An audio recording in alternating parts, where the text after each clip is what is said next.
dia, pessoal. Barulhinho na caixa de câmbio do Fox, Cross Fox, né? Câmbio problemático da Volkswagen. Vou mostrar o barulho dela pra vocês. Tô levantando aqui pra ficar mais fácil. Daí depois eu vou mostrar o câmbio aberto e mostrar o problema que geralmente acontece. Ó.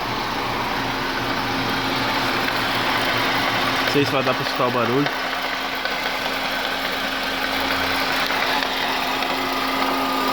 Botei a girar o carro com o carro engatado para dar o barulho.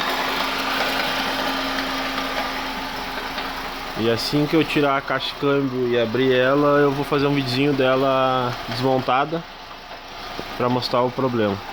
Feito, valeu.